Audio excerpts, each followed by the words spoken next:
Who was the first woman to sail around the world? Was she a queen? A wealthy, noblewoman? Or was she a fearless adventurer who disguised herself as a man and secretly joined one of history's greatest expeditions?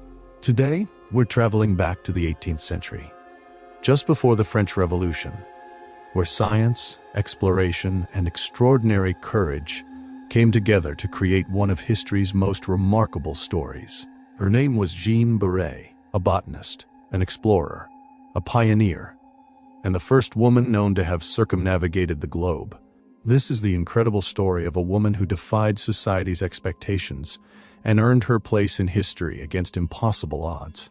Jean Baret was born in 1740 in the tiny village of La Comelle, nestled in France's Loire Valley. She came from a poor farming family. Her father was an illiterate peasant who worked tirelessly to support the household, and life offered few opportunities for a young girl born into poverty. Tragedy struck early when Jeanne lost her mother while she was still a child. Yet even during those difficult years, she possessed something that set her apart from everyone around her. She was fascinated by nature. While other children played, Jeanne wandered through fields and forests, learning to recognize wild plants, medicinal herbs, and flowers. She carefully gathered herbs, dried them, and prepared natural remedies using knowledge passed down through generations. Before long, people in the surrounding villages began calling her the Plant Woman. In 18th century France, a woman with extensive knowledge of plants was often viewed with suspicion. Many believed such knowledge bordered on witchcraft rather than science. But Jeanne saw the world differently. She wasn't interested in superstition. She was driven by curiosity. Every new plant represented another mystery waiting to be understood. That passion would soon change the course of her entire life. In the early 1760s, Jeanne moved to Paris, where fate introduced her to one of France's most respected botanists, Philibert Commerson. Commerson was a brilliant scientist whose work had earned widespread recognition throughout Europe. But despite his remarkable intellect, his health was failing. Constant illness made it increasingly difficult for him to continue his research alone. He desperately needed someone who could assist him in the field, organize his growing collections, and care for him during his frequent periods of sickness. That person turned out to be Jean Baret. What began as a professional partnership gradually evolved into something much deeper. Jeanne became Commerson's assistant, his caretaker, and eventually his companion. Together they formed an exceptional scientific team. While Commerson received public recognition, Jeanne worked tirelessly behind the scenes. She collected specimens, classified newly discovered plants, carefully dried botanical samples, labeled collections, organized scientific notes, and prepared research journals with extraordinary precision. Her knowledge of botany often rivaled that of many formally trained scientists. Yet, despite her remarkable contributions, there was one obstacle she could never escape. She was a woman. In 18th century Europe, women were effectively excluded from the scientific community. No matter how talented Jeanne was, she could never officially be recognized as a scientist. Her discoveries belonged to others. Her work remained largely invisible, but history was about to present her with an opportunity unlike any she had ever imagined, one that would demand unimaginable courage and force her to risk everything. By 1766, France was preparing for one of the most ambitious expeditions in its history. King Louis XV had approved a global voyage that would strengthen France's position against Britain in the race for overseas influence, while expanding scientific knowledge of the natural world. Leading the expedition was the renowned naval officer and explorer Louis Antoine de Bougainville. This was more than a military mission. The ships would carry sailors and soldiers, but also scientists, cartographers, artists, and naturalists. France intended to combine exploration with science, documenting every new land, plant, and animal encountered along the journey. Among those selected for the expedition was the distinguished botanist Philibert Commerson. However, there was a serious problem. Commerson's health had deteriorated dramatically. He suffered from chronic asthma, severe digestive illnesses, and debilitating physical limitations that made even ordinary travel exhausting. A voyage lasting several years across some of the world's most dangerous oceans would have been impossible without assistance. He needed someone he could trust completely, someone capable of collecting specimens, recording observations, organizing research, and caring for him throughout the expedition. There was only one person qualified for that role: Jeanne Baret. But another obstacle stood in their way. French naval regulations strictly prohibited women from serving aboard military vessels. Many sailors believed that women brought bad luck at sea. Others argued that having a woman on a crowded ship filled with hundreds of men would inevitably create conflict and danger. The rules left Jeanne with only one possible choice. If she wanted to join the expedition, she would have to become someone else. Jeanne made the most daring decision of her life. She cut her hair short. She wrapped her chest tightly with bandages to conceal her identity. She dressed in loose-fitting men's clothing, wearing oversized jackets and trousers that hid her figure. Finally, she adopted a new name: Jean Baret. From that moment forward, she would live as a man. Some historical accounts suggest that Commerson privately informed Bougainville of Jeanne's true identity before the expedition began. Others insist that everyone aboard the ship was completely deceived. Even today, historians cannot say with certainty which version is true, but one fact is undeniable. When Jeanne stepped aboard the ship Étoile in 1766, she unknowingly stepped into history. Life at sea proved far harsher than she could have imagined. The living quarters were cramped, dark, and poorly ventilated. Food was scarce. Fresh water was limited. Disease spread easily through the crowded decks, while arguments and violence were common among exhausted sailors. Yet Jeanne faced an additional challenge unlike anyone else on board. Every single day she had to protect her secret. Simple routines became carefully planned operations. She invented excuses to avoid bathing alongside the other sailors. She waited until late at night to use the ship's facilities whenever possible.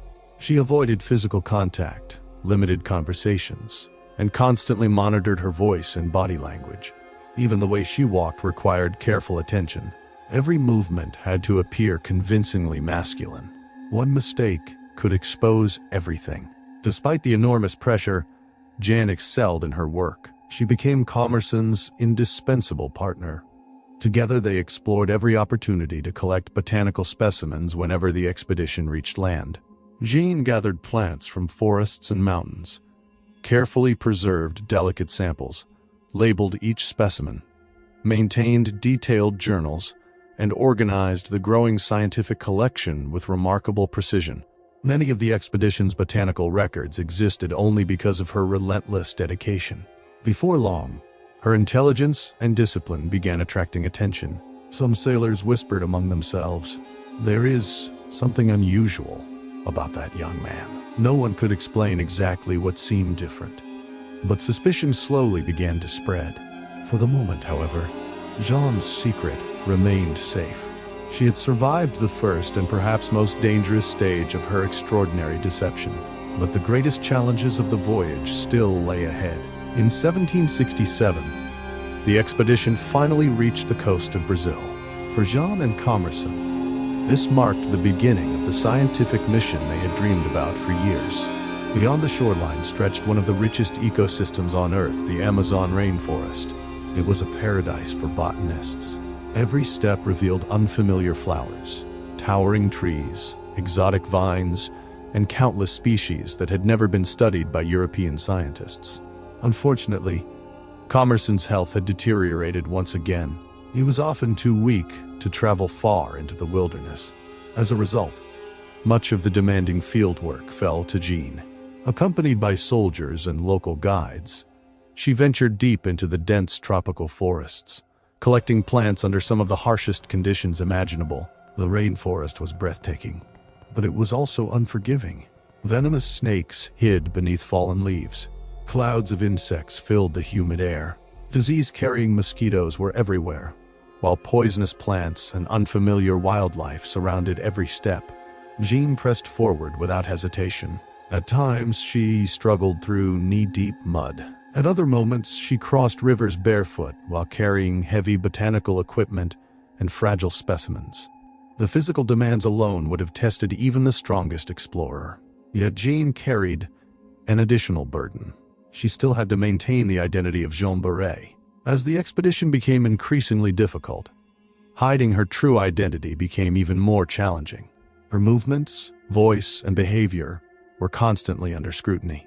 Still, no one openly accused her. Her extraordinary work earned the respect of nearly everyone around her. Each time she returned to the ship, she brought back dozens of carefully preserved specimens, detailed notes, and discoveries that expanded Europe's understanding of tropical plant life. Among those discoveries was a spectacular flowering vine covered with brilliant purple blossoms. Today the world knows it as the Bougainville.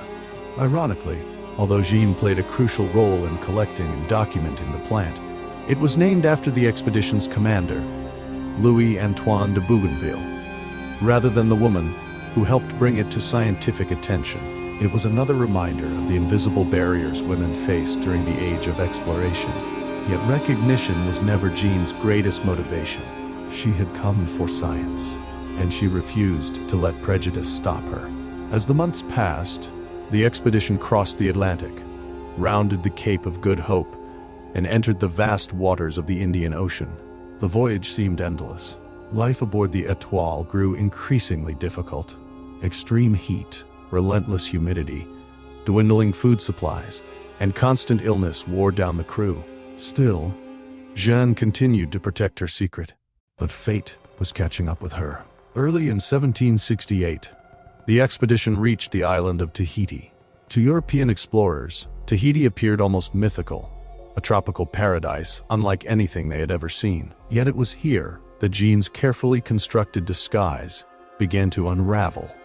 As soon as members of the expedition came ashore, they encountered the island's indigenous inhabitants. Something remarkable happened almost immediately.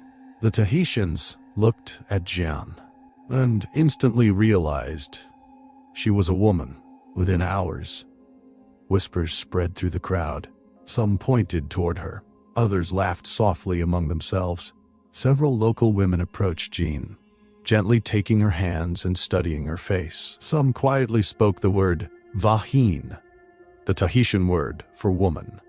The details that had escaped the notice of European sailors for nearly 2 years were immediately recognized by people who relied on careful observation of posture, movement, and facial features. Their reactions ignited rumors throughout the expedition. The whispers quickly turned into suspicion.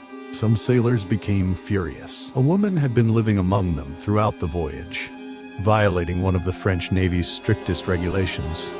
Others felt humiliated for having been deceived for so long. Hostility toward Jeanne began to grow. It wasn't long before Captain Bougainville learned what had happened. Jeanne was summoned. The truth could no longer be hidden. According to several historical accounts, Bougainville was initially shocked and perhaps even angry. But as he reflected on Jeanne's extraordinary contributions to the expedition, his attitude changed. Rather than condemning her, he reportedly acknowledged her remarkable courage and unwavering dedication. Some historical records even attribute these words to him. Few companions have shown such courage and loyalty. Commerson also spoke openly in her defense. Without Jeanne, he admitted, much of the expedition's botanical collection would never have existed. She was far more than an assistant. She was a scientist in every meaningful sense of the word. For the first time during the voyage, Jeanne no longer had to hide behind the name Jeanne Baret. Her true identity had finally been revealed. And with that revelation, she was no longer merely a secret passenger. She had become a symbol of courage. After leaving Tahiti, the expedition continued across the Pacific. But for Jeanne Baret, nothing would ever be the same again. She was no longer a hidden passenger living behind a false identity. She had become a living example of perseverance, courage, and determination. Her greatest battle had never been against the sea alone. She had fought against the limits society placed upon women. She had challenged prejudice, risked imprisonment, and sacrificed her own identity in pursuit of science. Yet her journey was far from over. Jeanne and Philibert Commerson continued working together as the expedition sailed toward the Philippines before eventually arriving on the island of Mauritius in the Indian Ocean. By then, Commerson's health had deteriorated beyond recovery. Years of illness and the hardships of exploration had taken a devastating toll on his body. In 1773, he passed away on Mauritius. For Jeanne, the loss was deeply personal. She had lost not only her scientific partner, but also the man with whom she had shared years of discovery, hardship, and unwavering dedication to knowledge. Suddenly, she found herself alone in a foreign land. With no expedition to return to and no patron to support her, Jeanne had to build a new life from nothing. She remained on Mauritius, supporting herself through determination and resilience. Eventually, she married a French military officer who was living on the island. A few years later, in 1775, Jeanne finally returned to France, without fanfare, without celebration, yet with that homecoming. She achieved something no woman in recorded history had accomplished before. She became the first woman to successfully circumnavigate the globe. One might expect such an extraordinary achievement to make her an international hero, but history had other plans. After returning to France, Jeanne chose to live a quiet and modest life. The French government eventually granted her a small pension, officially recognizing the courage she had shown during the expedition. Official documents even praised her dedication and valuable contributions, but public recognition remained painfully limited.